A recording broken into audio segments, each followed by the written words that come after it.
Hello guys and welcome to Unique Study Point. आज हम start करते हैं डीलेट सेकेंड सेमेस्टर का जो सेकेंड सैद्धांतिक पेपर है, प्रारंभिक शिक्षा के नवीन प्रयास। ठीक है, तो उसकी यूनिट फर्स्ट है, वो है प्रारंभिक शिक्षा के सार्वभौमिकरण हेतु संवैधानिक प्रावधान एवं प्रतिबद्धताएं। तो आज से हम ये टॉपिक स्टार्ट करते हैं। तो सबसे पहले उसमें जानते हैं कि उसमें जो संविधान में प्राथमिक शिक्षा का क्या महत्व था। ठीक है, आपने सिलेबस के अकॉर्डिंग देखिएगा तो उसमें लिखा है कि प्रारंभिक शिक्षा के सार्वभौमिक हेतु संवैधानिक जो प्राविधान थे एवं उनकी प्रतिबद्धताएं। तो हम इसमें जानते हैं कि प्राथमिक शिक्षा का महत्व क्या था। तो जवाहरलाल नेहरू ने कहा था कि यदि हमारे बच्चों को आज शिक्षा से वंचित रखा जाएगा तो हमारे भारत की कल क्या दशा होगी। यानी कि यदि हम बच्चों को शिक्षा नहीं देंगे तो क्या होगा, बेरोजगार होंगे। इससे हमारे आने वाला जो कल है वो क्या होगा, बेकार हो जाएगा। उसकी दशा आप सोच सकते क्या हो सकती है। तो देश के प्रत्येक बच्चे को शिक्षा प्रदान करना राज्य का कर्तव्य है, ये जवाहरलाल नेहरू ने कहा था।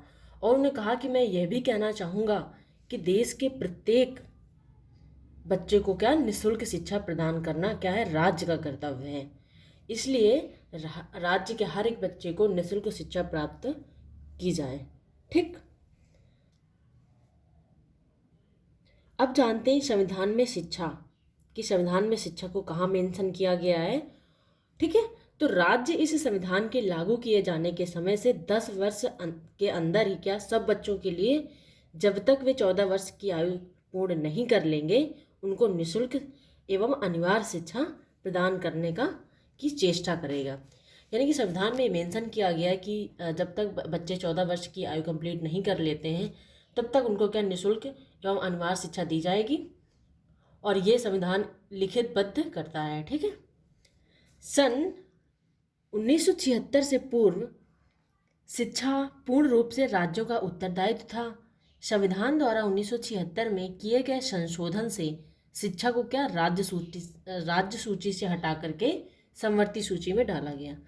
पहले जो 1976 से पहले जो संविधान संशोधन जो हुआ था उसके पहले क्या थी, जो शिक्षा थी वो राज्य सूची में थी।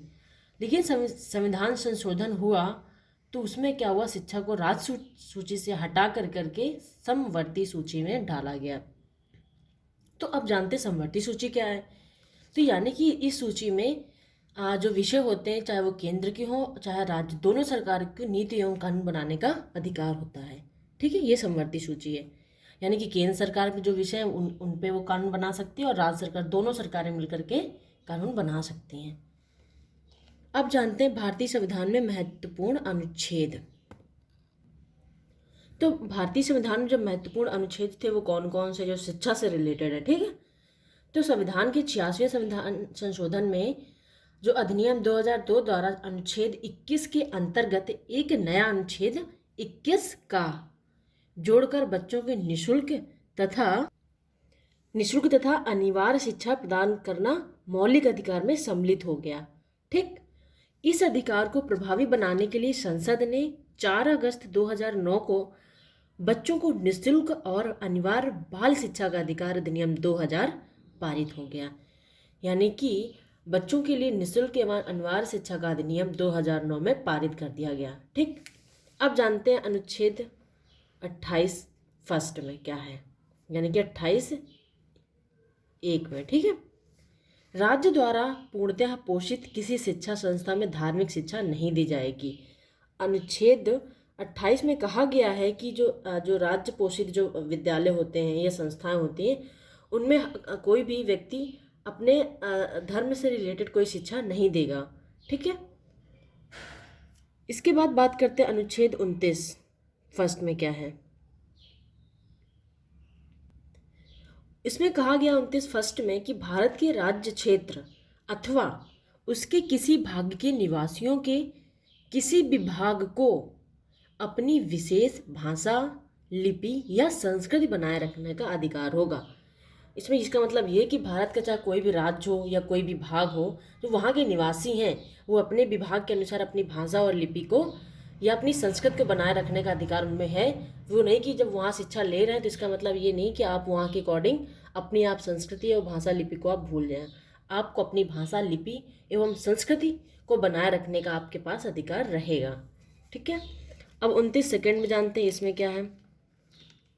इसमें कहा गया है कि ऐसे समुदायों को अपनी रुचि को शिक्षा संस्थानों के स्थापना और प्रशासन का अधिकार होगा, और राज्य ऐसी शिक्षा संस्थाओं को सहायता देने में अल्पसंख्यक वर्ग की शिक्षा संस्थाओं के विरुद्ध इस आधार पर विभेद नहीं करेगा कि वह किसी धार्मिक संप्रदाय के प्रबंध में हो। यानी कि ऐसे समुदाय होने चाहिए जिनको रुचि और शिक्षा संस्थाओं की स्थापना हो, और प्रशासन का अधिकार है कि उसमें क्या, शिक्षा संस्थाओं को सहायता देने के लिए अल्पसंख्यक वर्ग की शिक्षा संस्थाओं के विरुद्ध होकर इस आधार पर विभेदित नहीं करेगा।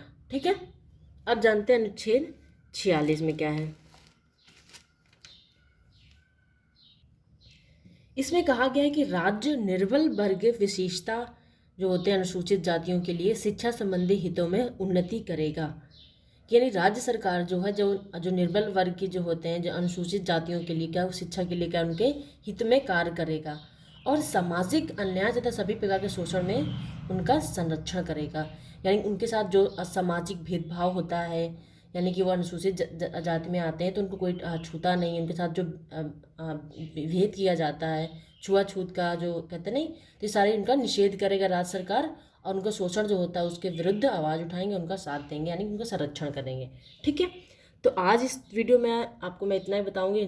जो नेक्स्ट वीडियो होगी, जो अगली क्लास होगी, आपको बाल अधिकार के बारे में बताया जाएगा। आपसे रिक्वेस्ट है, आपने इस चैनल को सब्सक्राइब नहीं किया तो प्लीज़ लाइक और सब्सक्राइब जरूर कर दीजिए।